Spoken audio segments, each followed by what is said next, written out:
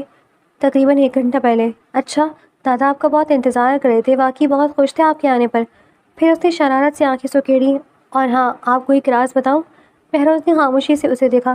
دادا جان اب بھی چاہتے ہیں کہ آپ کی اور میری شادی ہو جائے، اس نے اتنے سادہ انداز میں کہا جیسے موسم کا حال بتا رہی ہو۔ خیر، وہ خود ہی ہنس دی۔ یہ تو نصیبوں کا کھیل ہے، اگر قسمت میں ہوا تو ہو جائے گی، نہیں ہوا تو نہیں ہوگی، دنیا تو ختم نہیں ہو جائے گی۔ پھر اس نے پوری سنجیدگی سے پوچھا، ویسے ایک بات بتائیں، میں آپ کو کیسی لگی؟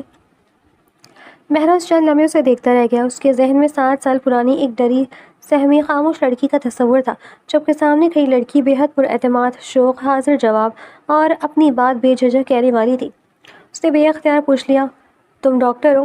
ماں جبین نے فخر سے سر ہلایا۔ جی ہاں، ابھی چند دن پہلے ڈگری مکمل کی ہے، اب تو خواہش تھی شہر جا کر ہاؤس جاب کروں، لیکن دادا مانتے ہی نہیں، کہتے ہیں شہر جا کر دوسروں کا ہسپتال کیوں آباد کروں، ہم تمہارے گاؤں میں ہسپتال بنوائیں گے، تم یہی لوگوں کا علاج کرنا۔ اس نے ہلکی سی مسکراہٹ کے ساتھ کندھے اچکائے۔ اب ان سے کون بحث کرے؟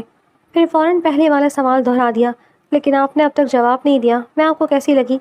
بہروز نے نظریں چڑھائی۔ اس سوال کا جواب دینا ضروری ہے؟ نہیں۔ وہ فوراً بولی، ہرگز نہیں، جب دل کرے تب دے دیجیے گا، نہیں کرے تو رہنے دیجیے۔ اس کے لہجے میں ذرا بھی تلخی نہیں تھی۔ ویسے اگر آپ فارغ ہو تو میرے ساتھ گاؤں گھومنے چلیں، آپ 7 سال بعد آئے ہیں، آدھی جگہ پہچان بھی نہیں پائیں گے، میں سب دکھا دوں گی۔ بہروز نے چند لمحے سوچا، پھر پہلی بار اس کے لہجے کی سختی کچھ کم ہوئی۔ ٹھیک ہے، کل چلتے، آج سفر کی تھکن ہے، پہلے کچھ آرام کر لوں۔ ماں جبین نے مسکرا کر سر ہلا دیا۔ منظور ہے، کل پھر طے رہا۔ بہروز مڑا اور چند قدم چلنے کے بعد ایک لمحے کے لیے رکا۔ پلٹ کر اس نے ایک نظر پھر ماں جبین کو دیکھا، جو دوبارہ ملازمہ کو کسی نئی ترکیب سے چیل سے جان چھڑانے کا مشورہ دے رہی تھی۔ اس کے لبوں پر انجانے میں ایک مدھم سی مسکراہٹ آئی، جسے وہ خود بھی محسوس نہ کر سکا، پھر خاموشی سے کچن سے باہر نکل گیا، جبکہ ماں جبین بدستور اپنی ہی دھن میں مصروف تھی۔ اگلے دن صبح ماں جبین اپنے وعدے کے مطابق بہروز کو ساتھ لیے پورا گاؤں گھوم رہی تھی۔ کبھی کسی کھیت کی طرف اشارہ کر کے کچھ بتا دی، کبھی راستے میں ملنے والوں سے ہنس کر سلام دعا کرتی، اور بہروز خاموشی سے اس کے ساتھ چلتا جا رہا تھا۔ کچھ دیر بعد وہ اسے مویشیوں کے باڑے میں لے آئی۔ اندر قدم رکھتی بہروز نے فوراً ناک پر رومال رکھ لیا اور احتیاط سے قدم رکھنے لگا، جیسے ہر دوسرے قدم پر کوئی مصیبت اس کا انتظار کر رہی ہو۔ یہ دیکھ کر محجوبین بے اختیار ہنس پڑی۔ ارے اتنا بھی مت ڈریں، یہ گائے ہیں، شیر نہیں۔ بہروز نے رومال ناک پر ہی رکھتے ہوئے ارد گرد دیکھا۔ تم لوگ روز یہاں آتے ہو؟ روز؟ وہ ہنس کر بولی، کئی بار تو دن میں 2 مرتبہ آنا پڑ جاتا ہے، آخر یہ بھی گھر والوں کی طرح ہے، ان کا بھی خیال رکھنا پڑتا ہے۔ بہروز نے حیرت سے اسے دیکھا۔ اور تمہیں اس سب سے کوئی مسئلہ نہیں ہوتا؟ کیوں ہوگا؟ اس نے بے ساختہ جواب دیا، یہی تو میری دنیا ہے۔ چل لمحے دونوں خاموش چلتے رہے، پھر اچانک معجبین نے اس کی طرف دیکھا اور بالکل سنجیدہ لہجے میں بولی، ایک بات پوچھوں؟ پوچھو۔ دادا جان کہتے ہیں آپ مجھ سے شادی نہیں کرنا چاہتے۔ بہروز کے قدم لمحہ بھر کو رک گئے، مگر وہ خاموش رہا۔ معجبین نے بات جاری رکھی، حالانکہ ہماری منگنی تو بچپن میں ہی طے ہو گئی تھی۔ دادا جان کی ہمیشہ سے یہی خواہش تھی اور یہی رہی ہے کہ میں آپ ہی کی دلہن بنوں۔ وہ کہتے ہیں بہروز کے علاوہ میں اپنی پوتی کو کسی اور کے حوالے نہیں کر سکتا، شاید انہیں آپ پر بہت بھروسہ ہے۔ اس نے ہلکی سی مسکراہٹ کے ساتھ اس کی طرف دیکھا۔ اب آپ مجھے ایک بات سچ سچ بتائیں، آخر آپ مجھ سے شادی کیوں نہیں کرنا چاہتے؟ دادا کہتے ہیں آپ باہر جا کر بہت بدل گئے ہیں۔ بہروز نے چند لمحے خاموش رہ کر جیسے الفاظ چنے، پھر نہایت نرم لہجے میں بولا، بات سے بدل جانے کی نہیں ہے محجوبین، انسان جب اتنے سال گھر سے دور رہتا ہے تو اس کی سوچ بھی بدل جاتی ہے۔ میں نے برسوں محنت کی، اعلیٰ تعلیم حاصل کی، اپنا مقام بنایا، تو میرے دل میں یہ خواہش بھی پیدا ہوئی کہ میری زندگی میں آنے والی لڑکی بھی میری سوچ کے قریب ہو، پڑھی لکھی ہو، دنیا کو سمجھتی ہو۔ اس نے ایک لمحہ توقف کیا، پھر آہستہ سے کہا، اور جہاں تک میری معلومات تھی، گاؤں کی زیادہ تر لڑکیاں زیادہ تعلیم حاصل نہیں کر پاتی۔ یہ کوئی طرز نہیں، ایک حقیقت ہے، اور شاید تم بھی اس بات سے انکار نہیں کرو گی۔ محجوبین نے چند لمحے خاموشی سے اسے دیکھا، پھر اس کے ہونٹوں پر ہلکی سی مسکراہٹ آ گئی۔ مگر میں تو پڑھی لکھی ہوں، میں ڈاکٹر ہوں، MBBS مکمل کر چکی ہوں، ابھی تو ہاؤس جاب بھی شروع کرنی تھی، لیکن دادا جان نے روک لیا۔ ان کا کہنا ہے کہ وہ میرے لیے گاؤں میں ہسپتال بنوائیں گے، پھر میں یہی لوگوں کا علاج کروں گی۔ بہروز کی پیشانی پر حیرت صاف نمایاں ہو گئی۔ دادا نے کبھی یہ بات نہیں بتائی؟ واقعی؟ محجوبین نے معصومیت سے پوچھا۔ کبھی بھی نہیں، کبھی نہیں۔ اس نے آہستہ سے سر ہلایا۔ وہ ہر بار بس یہی کہتے تھے، ایک دفعہ اس سے مل لو، تمہاری ساری غلط فہمیاں دور ہو جائیں گی، لیکن انہوں نے کبھی یہ نہیں بتایا کہ تم ڈاکٹر ہو۔ محجوبین ہلکا سا ہنس دی، شاید وہ چاہتے تھے آپ خود جانیں، دوسروں سے سن کر رائے نہ بنائیں۔ بہروز نے کوئی جواب نہ دیا، وہ خاموشی سے اسے دیکھتا رہا۔ اس کے ذہن میں برسوں سے بنی ہوئی تصویر ایک ایک کر کے بکھر رہی تھی۔ یہ لڑکی نہ جاہل تھی، نہ ڈری سہمی، نہ محدود سوچ رکھنے والی۔ وہ تعلیم یافتہ بھی تھی، بااعتماد بھی تھی، اور اپنے گاؤں، اپنے لوگوں اور اپنے خاندان سے محبت کرنے والی بھی تھی۔ چند لمحوں کی خاموشی کے بعد محجوبین نے دوبارہ نرمی سے پوچھا، اب کیا ارادہ ہے؟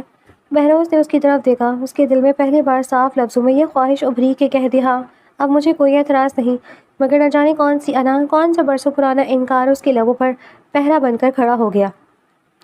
وہ کچھ بول نہ سکا، صرف خاموش کھڑا اسے دیکھتا ہی رہا۔ محجوبین نے اس کی خاموشی کو غور سے دیکھا، پھر ہلکے سے مسکرا کر نظریں ہٹا لی۔ کوئی بات نہیں، اس نے نہایت سادہ لہجے میں کہا، ہر سوال کا جواب فوراً دینا ضروری نہیں ہوتا۔ اس کے بعد اس نے دوبارہ اس موضوع کو نہ چھیڑا۔ وہ آگے بڑھ گئی اور بہروز بھی خاموشی سے اس کے ساتھ چلنے لگا، مگر اس بار دونوں کے درمیان چھائی خاموشی پہلے جیسی اجنبی نہیں تھی، بلکہ اس میں کئی ان کہے سوال اور شاید ایک نئے آغاز کی پہلی آہٹ پوشیدہ تھی۔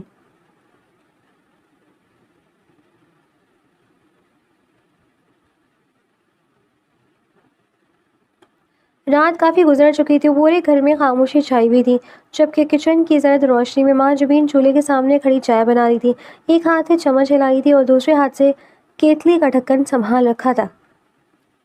اسی لمحے اسے اپنے پیچھے کسی کی آہٹ محسوس ہوئی۔ اس نے پلٹ کر دیکھا تو بہروز دروازے کے قریب خاموش کھڑا تھا، سفید ٹی شرٹ اور سیاہ ٹراؤزر میں۔ اس کے چہرے پر ہلکی سی تھکن نمایاں تھی، مگر پہلے جیسی اجنبیت اب اس کی آنکھوں میں نہیں تھی۔ محجوبین نے ہلکی سی مسکراہٹ کے ساتھ پوچھا، کچھ چاہیے آپ کو؟ بہروز نے اس بات میں سر ہلایا، ہاں، اصل میں کل سے کافی پینے کا دل چاہ رہا ہے۔ امریکہ میں 2 دن کا آغاز ہی کافی سے ہوتا تھا، لیکن جب سے یہاں آیا ہوں ایک کپ بھی نصیب نہیں ہوا، آج تو سر بھی درد کرنے لگا ہے۔ وہ ہلکا سا مسکرایا۔ میں نے ملازمہ سے کہا تھا تو اس نے بڑے اعتماد سے جواب دیا کہ صاحب کافی تو چھوٹی بھی بناتی ہیں، ہم سے اچھی نہیں بنتی۔ بس پھر سوچا خود ہی حاضر ہو جاؤں۔ محجوبین ہنس دی، اچھا تو میری اتنی تعریفیں ہو رہی ہیں گھر میں؟ پھر اس نے کافی کا جار نکالتے ہوئے کہا، ویسے میں بھی کافی پیتی ہوں، میڈیکل کی پڑھائی کے دوران تو آدھی راتیں اسی کے سہارے گزری ہیں، امتحانوں میں اگر کافی نہ ہوتی تو شاید ڈگری بھی نہ ہوتی۔ بہروز نے مسکرا کر کہا، تو پھر امید رکھو کہ آج بھی وہی جادو والا کپ ملے گا۔ کوشش پوری ہوگی، اس نے شرارت سے جواب دیا۔ وہ خاموشی سے اس کے قریب آ کر کاؤنٹر سے ٹیک لگا کر کھڑا ہو گیا، چند لمحے اسے کافی بناتے دیکھتا رہا، پھر آہستہ سے بولا، ایک بات پوچھوں؟ پوچھیے۔ تم یہاں اکیلے رہ لیتی ہو؟ میرا مطلب اس گھر میں تو کوئی عورت ہے ہی نہیں، ہماری والدہ بھی کئی سال پہلے دنیا سے چلی گئی تھی، تمہاری کوئی بہن بھی نہیں، کبھی دل نہیں گھبراتا؟ مہاجبی نے کافی کا چمچ ہلاتے ہوئے چند لمحے سوچا، پھر نرمی سے بولی، گھبراتا ہے، کبھی کبھی ضرور گھبراتا ہے، آخر میں بھی انسان ہوں، لیکن پھر دادا جان ہیں، بابا ہیں، ان دونوں کے ساتھ اتنا وقت گزر جاتا ہے کہ احساس ہی نہیں ہوتا دن کب ختم ہو گیا، اور جب بہت دل بھر جائے تو میں اپنے ننیال چلی جاتی ہوں، وہاں تو ہر وقت میلہ لگا رہتا ہے، میری اتنی ساری کزنز ہیں کہ کبھی ہنسنے سے فرصت نہیں ملتی۔ اس کے چہرے پر اب ان سب کو یاد کر کے بے ساختہ مسکراہٹ آ گئی۔ بہروز نے دلچسپی سے پوچھا، اچھا پھر کبھی مجھے بھی ساتھ لے جانا، میں بھی ملنا چاہوں گا سب سے۔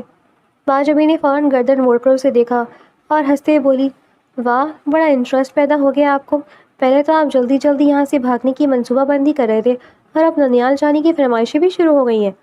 بہروز نے ہلکی سی شرمندہ مسکراہٹ کے ساتھ کہا، ہر انسان کو اپنی رائے بدلنے کا حق ہوتا ہے۔ بالکل ہوتا ہے، اس نے کافی کا مگ اس کی طرف بڑھاتے ہوئے جواب دیا، لیجئے پہلے یہ چکھیں پھر دیکھتے ہیں رائے کتنی بدلی ہے۔ بہروز نے ایک گھونٹ لیا تو بے اختیار اس کی طرف دیکھا، واقعی بہت اچھی ہے، شکریہ۔ تو مطمئن سی مسکرا دی، پھر اس نے خود ہی موضوع بدل دیا، اچھا یہ سب چھوڑے، اپنے کاروبار کا بتائیں، یہاں سب کچھ سیٹ کر لیا آپ نے؟ بہروز نے مگ ہاتھ میں لیے جواب دیا، زیادہ تر کام مکمل ہے، کل دفتر جاؤں گا، باقی معاملات بھی دیکھ لوں گا۔ پھر اس نے سوال لوٹا دیا، تم سناؤ آج کل کیا کر رہی ہو؟ ماں جبین نے آہستہ سے کندھے اچکائے، خاص کچھ نہیں، گاؤں میں آ کر کسی کو بخار زخم یا کوئی چھوٹا موٹا مسئلہ ہو تو لوگ میرے پاس آ جاتے ہیں، جتنا آتا ہے کر دیتی ہوں، لیکن باقاعدہ کام تو تبھی شروع ہوگا جب دادا جان ہسپتال بنوا دیں گے، فی الحال میری ڈاکٹری بھی انتظار میں اور میں بھی۔ بہروز چند لمحے خاموش رہا، اس نے پہلی بار اس کے لہجے میں چھپی ہلکی سی اداسی محسوس کی تھی۔ اس نے سنجیدگی سے کہا، میں کل ہی دادا جان سے بات کروں گا، اگر ہسپتال بننا ہے تو اس کا کام فوراً شروع ہونا چاہیے، اتنی محنت سے ڈگری لینے کے بعد تمہیں صرف انتظار نہیں کرنا چاہیے۔ مہاجبی نے چونک کر اسے دیکھا، پھر اس کے ہونٹوں پر آہستہ سے ایک ممنون سی مسکراہٹ ابھری، اگر واقعی آپ نے یہ کام کروا دیا تو میں آپ کی کافی ہمیشہ مفت بنا دیا کروں گی۔ بہروز ہنس پڑا، بس میں تو سمجھا تھا کوئی بڑی فیس لوگی، ڈاکٹر ہوں، سوداگر نہیں، اس نے مسکراتے ہوئے جواب دیا، اور دونوں بے اختیار ہنس پڑے۔ پہلی بار ان کے درمیان گفتگو میں نہ کوئی تلخی تھی نہ کوئی جھجک، صرف ایک سادہ سا سکون تھا جو خاموشی سے دونوں کے درمیان اپنی جگہ بنتا جا رہا تھا۔ اگلے دن شام ڈھل چکی تھی جب بہروز پورا دن اپنے کاروباری معاملات نمٹا کر حویلی واپس لوٹا۔ گاڑی سے اترتے ہی نہ جانے کیوں اس کی نظر بے اختیار صحن، برآمدے اور لان کا جائزہ لینے لگی۔ وہ چلتے چلتے کبھی ادھر دیکھتا کبھی ادھر، جیسے کسی مخصوص چہرے کی تلاش میں ہو۔ ملازم آ کر اس کا بیگ لے گیا مگر اس نے دھیان بھی نہ دیا۔ چند لمحے وہ صحن میں کھڑا رہا، پھر سیڑھیاں چڑھ کر اوپر گیا، راہداری میں بھی ایک نظر دوڑائی مگر مہاجبین کہیں دکھائی نہ دی۔ اس نے خود کو سمجھایا کہ شاید اپنے کمرے میں ہوگی، لیکن نہ جانے کیوں قدم سیدھے مراد صاحب کے کمرے کی طرف اٹھ گئے۔ دروازہ آدھا کھلا تھا، وہ اندر داخل ہوا تو مراد صاحب آرام سے بیٹھے اخبار پڑھ رہے تھے۔ بہروز سیدھا ان کے قریب آیا اور بغیر کسی تمہید کے پوچھ بیٹھا، دادا جان آپ کی پوتی نظر نہیں آ رہی، کافی دیر سے ڈھونڈ رہا ہوں، کہیں دکھائی نہیں دی۔ مراد صاحب نے اخبار سے نظریں اٹھائی، پھر اینک کے اوپر سے اسے غور سے دیکھا، ان کے لبوں پر آہستہ آہستہ ایک معنی خیز مسکراہٹ ابھری۔ ارے واہ، انہوں نے اخبار تہہ کرتے ہوئے پوچھا، تم تو کہہ رہے تھے 2 دن بھی یہاں نہیں رکنا، پھر یہ اتنی لمبی واپسی کیوں ہو گئی، اور یہ اچانک ہماری پوتی کی فکر کیسے جاگ اٹھی؟ وہی پوتی جسے تم اپنی نظر میں جاہل سمجھتے تھے؟ بہروز ایک لمحے کو خاموش رہ گیا، پھر ہلکی سی مسکراہٹ کے ساتھ بولا، آپ نے مجھے بتایا ہی نہیں تھا کہ وہ ڈاکٹر ہے۔ مراد صاحب نے گہرا سانس لیا اور کرسی کی پشت سے ٹیک لگا لی، میں اگر پہلے ہی سب کچھ بتا دیتا تو تم صرف اس کی ڈگری دیکھتے، اس کی شخصیت نہیں۔ انہوں نے نرمی سے کہا، میں تو شروع سے یہی کہتا رہا کہ ایک بار اس سے مل لو، باقی فیصلہ خود کر لینا۔ گاؤں میں رہنے کا مطلب یہ نہیں ہوتا کہ یہاں رہنے والا ہر انسان جاہل ہو، علم سے بڑے شہروں کی جاگیر نہیں ہوتا بیٹا۔ بہروز خاموشی سے سنتا رہا۔ مراد صاحب نے بات جاری رکھی، میں چاہتا تھا تم اس کی باتوں کی وجہ سے متاثر ہو، اس کے کردار کو دیکھو، اس کی سادگی، اس کے دل کی صفائی کو پہچانو۔ اگر پہلے اس کی تعریفیں کر دیتا تو شاید تم سمجھتے میں صرف اپنی ضد پوری کرنا چاہ رہا ہوں۔ بہروز نے دھیرے سے سر جھکا دیا، شاید آپ ٹھیک کہتے ہیں۔ پھر اس نے پہلی بار دل کی بات زبان پر لاتے ہوئے کہا، وہ واقعی بہت مختلف ہے، بہت منفرد۔ میں نے اس جیسی لڑکی پہلے کبھی نہیں دیکھی، نہ اس پہ بناوٹ ہے نہ دکھاوا، جو دل میں ہوتا ہے وہی زبان پر ہوتا ہے۔ وہ چند لمحے کے لیے رکا، پھر آہستہ سے بولا، اور میرے خیال میں اس کے بارے میں سنجیدگی سے سوچا جا سکتا ہے۔ مراد صاحب نے فوراً سیدھا ہو کر اسے دیکھا، ان کی آنکھوں میں برسوں کی امید ایک لمحے میں جاگ اٹھی۔ میں تمہاری بات کا مطلب ٹھیک سمجھ رہا ہوں؟ انہوں نے مسکراتے ہوئے پوچھا، کیا تم شادی کے لیے تیار ہو؟ بہروز نے جلدی سے نفی میں سر ہلایا، نہیں اتنی جلدی نہیں۔ پھر نرمی سے بولا، میں فی الحال صرف منگنی کرنا چاہتا ہوں، میں اسے مزید سمجھنا چاہتا ہوں اور چاہتا ہوں کہ وہ بھی مجھے اچھی طرح سمجھ لے۔ شادی بہت بڑا فیصلہ ہوتا ہے تاج جان، صرف چند ملاقاتوں کی بنیاد پر پوری زندگی کا فیصلہ نہیں ہونا چاہیے۔ اس کی آواز میں اب پہلے والی سختی نہیں، لیکن ایک عجیب سی سنجیدگی تھی۔ وہ بہت اچھی لڑکی ہے، شاید اس سے بھی زیادہ اچھی، جتنا میں نے سوچا بھی نہیں تھا۔ بہت صاف دل کی مالک ہے۔ میں نہیں چاہتا کہ میری کسی جلد بازی یا غلط فیصلے سے اس کا دل ٹوٹے۔ اگر یہ رشتہ بنے تو پورے یقین کے ساتھ بنے۔ مراد صاحب کئی لمحے خاموشی سے اسے دیکھتے رہے، پھر ان کے چہرے پر اطمینان بھری مسکراہٹ پھیل گئی۔ آج پہلی بار لگ رہا ہے کہ میرا بہروز واپس آیا ہے، انہوں نے محبت سے کہا۔ رشتہ صرف دو لوگوں کا نہیں ہوتا، دو دلوں کو ہوتا ہے۔ اگر تم سوچ سمجھ کر قدم اٹھانا چاہتے ہو تو مجھے اس پر کوئی اعتراض نہیں۔ پھر جیسے انہیں کچھ یاد آیا وہ بولے، ویسے آج تمہاری محنت ضائع ہی جانی تھی۔ مہاجبین صبح اپنی نانی کے گھر چلی گئی تھی، کل شام تک واپس آئے گی۔ یہ سنتے ہی بہروز کے چہرے پر لمحہ بھر کو ہلکی سی مایوسی ابھری، جسے وہ چھپانے کی پوری کوشش کرتا رہا، مگر دادا جان کی تجربہ کار نگاہوں سے وہ کیفیت چھپ نہ سکی۔ بہروز نے صرف اتنا کہا، اچھا، پھر خاموشی سے سر ہلا دیا۔ مراد صاحب سے اجازت لی اور کمرے سے باہر نکل گیا تھا۔ راہداری میں قدم رکھتے ہی اسے پہلی بار اس حویلی کی خاموش کچھ زیادہ ہی گہری محسوس ہوئی۔ شاید اس لیے کہ آج اسے احساس ہوا تھا وہ جس چہرے کو صبح تک نظر انداز کرنا چاہتا تھا، شام ہوتے ہوتے اس کی غیر موجودگی اسے بے اختیار اداس کر گئی تھی۔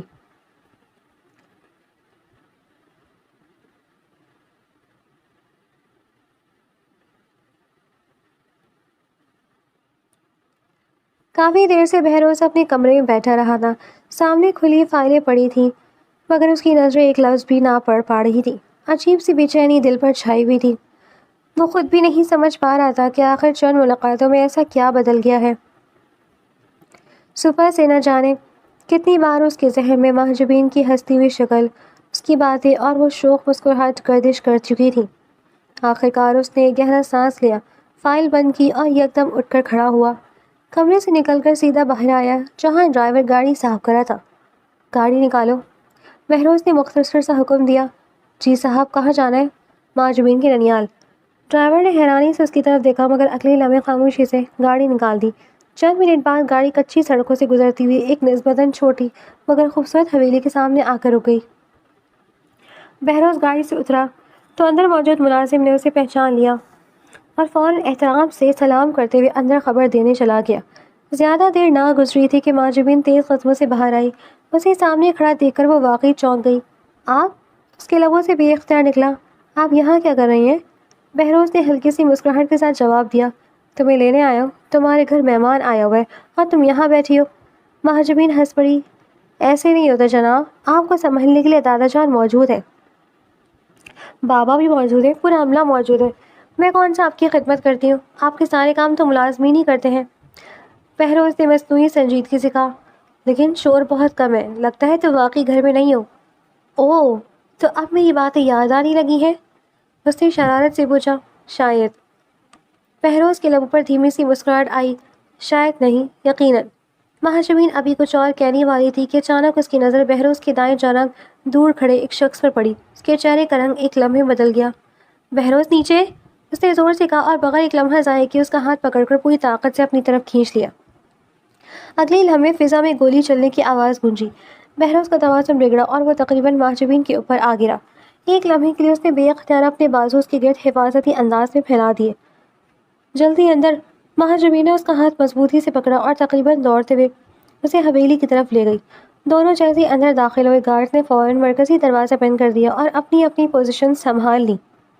بہروز ابھی تک چند لمحے پہلے ہونے والے واقعے کو سمجھنے کی کوشش کر رہا تھا۔ اس نے تیز سانس لیتے ہوئے پوچھا، یہ ہوا کیا تھا؟ مہاجبین نے کھڑکی سے باہر ایک نظر ڈالی، پھر سنجیدگی سے بولی، فی الحال لگتا ہے ہمیں یہاں آج یہی رکنا پڑے گا، میں دادا جان کو اطلاع دے دیتی ہوں۔ لیکن حملہ کس نے کیا؟ بہروز نے حیرت سے پوچھا۔ مہاجبین نے دھیرے سے جواب دیا، ایسا پہلی بار نہیں ہوا، ہمارے خاندان کی پرانی دشمنی ہے، بڑی حویلی والوں کے پیچھے لوگ اکثر پڑے رہتے ہیں۔ پھر اس نے اس کی طرف دیکھتے ہوئے کہا، میرا خیال ہے نشانہ میں تھی، اگر آپ آج یہاں نہ ہوتے تو شاید… نہیں، بہروز نے فوراً اس کی بات کاٹ دی، نشانہ تم نہیں تھی، میں تھا، میں اس خاندان کا وارث ہوں، سب جانتے ہیں کہ میں واپس آ چکا ہوں۔ اس نے چند لمحے خاموش رہ کر اس کی آنکھوں میں دیکھا، اور ایک بات طے ہے، اگر آج تم مجھے نیچے نہ کھینچتی تو شاید وہ گولی مجھے لگ جاتی، تم نے میری جان بچائی ہے۔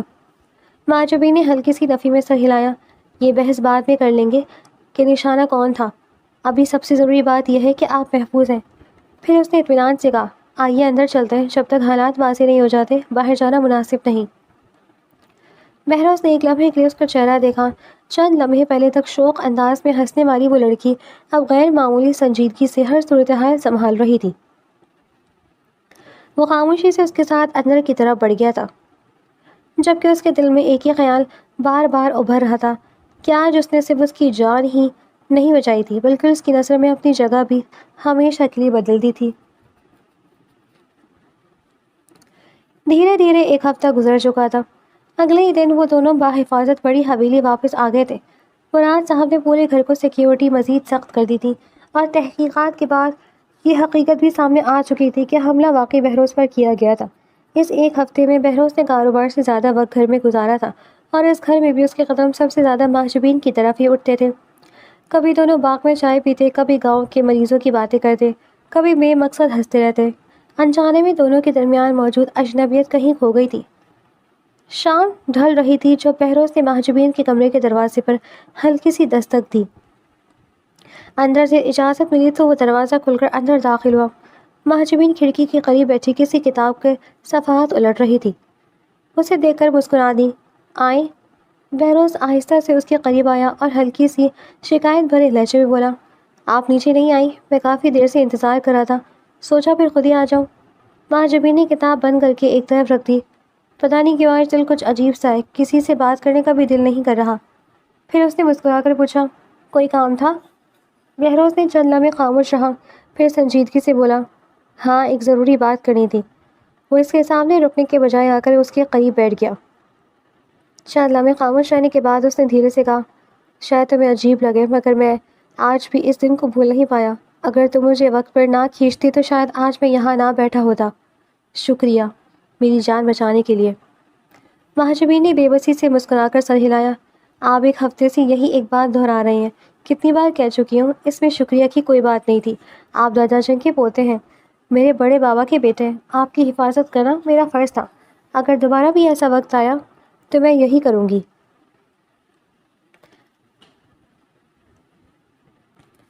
بہروز نے اس کی بات خاموشی سے سنی، پھر پہلی بار پوری سنجیدگی سے اس کی آنکھوں میں دیکھا۔ بس یہی تو وجہ ہے۔ مہاجبین نے حیرانی سے اسے دیکھا۔ کون سی وجہ؟ یہی کہ تم ہر کام فرض سمجھ کر کرتی ہو، احسان جتا کر نہیں۔ تمہارے دل میں دکھاوا نہیں، سچائی ہے۔ اس نے دھیرے سے کہا، اور اسی ایک ہفتے میں مجھے یہ احساس ہو گیا کہ میں جس لڑکی کی تلاش میں برستے دنیا بھر میں گھومتا رہا وہ تو ہمیشہ سے میرے سامنے تھی۔ مہاجبین کی پلکیں بے اختیار جھک گئیں۔ بہروز نے ایک گہرا سانس لیا۔ میں نے اپنا فیصلہ بدل دیا ہے، وہ آہستہ سے بولا۔ میں اب منگنی نہیں کرنا چاہتا، اگر تم راضی ہو تو میں سیدھا تم سے شادی کرنا چاہتا ہوں۔ مہاجبین نے چونک کر اس کی طرف دیکھا۔ آپ تو مجھ سے شادی کرنا ہی نہیں چاہتے تھے؟ بہروز کے لبوں پر ہلکی سی مسکراہٹ آ گئی۔ ہاں میں نہیں چاہتا تھا، کیونکہ میں تمہیں جانتا ہی نہیں تھا۔ میں نے تمہارے بارے میں سنے بغیر فیصلے کیے، تمہیں دیکھے بغیر رائے قائم کی۔ میں غلط تھا، میرا نظریہ غلط تھا۔ اس کی آواز میں سچائی تھی۔ تم سے مل کر مجھے احساس ہوا ہے کہ ڈگری سے بڑا انسان کا کردار ہوتا ہے، اور خوبصورتی سے بڑھ کر دل کی خوبصورتی۔ مہاجبین مجھے تم سے محبت ہو گئی ہے، شاید پہلی ملاقات ہی سے، مگر ماننے میں مجھے وقت لگ گیا۔ چند لمحوں تک کمرے میں خاموشی چھائی رہی۔ مہاجبین کی آنکھوں میں نمی سی اتر آئی، مگر ہونٹوں پر ایک نرم سی مسکراہٹ بھی تھی۔ اس نے آہستہ سے پوچھا، اگر کل میں وہ نہ ہوتی جس کی آپ نے امید کی تھی تب بھی یہ فیصلہ کرتے؟ بہروز نے فوراً جواب دیا، اب میں امیدوں پر نہیں تم پر یقین کرتا ہوں۔ پھر اس نے نرمی سے اپنا ہاتھ اس کی طرف بڑھایا۔ کیا تم میری ہمسفر بنو گی؟ صرف آج کے لیے نہیں، پوری زندگی کے لیے۔ مہاجبی نے چند لمحے اس کے بڑھائے ہوئے ہاتھ کو دیکھا، پھر نظریں اٹھا کر اس کی آنکھوں میں جھانکا۔ وہاں پہلی بار ضد نہیں، یقین تھا۔ اس نے دھیرے سے اپنا ہاتھ اس کے ہاتھ میں رکھ دیا اور شرمائے بھی مسکراہٹ کے ساتھ بولی، جی مجھے قبول ہے۔ بہروز کے چہرے پر ایسی مسکراہٹ پھیل گئی تھی جو شاید برسوں سے کہیں کھو گئی تھی۔ اس نے آہستہ سے اس کا ہاتھ تھامے رکھا اور اسی لمحے دونوں کو یوں محسوس ہوا جیسے برسوں پہلے جو رشتہ صرف بڑوں کی خواہش تھا، آج وہ دو دلوں کی اپنی رضا سے مکمل ہو گیا تھا۔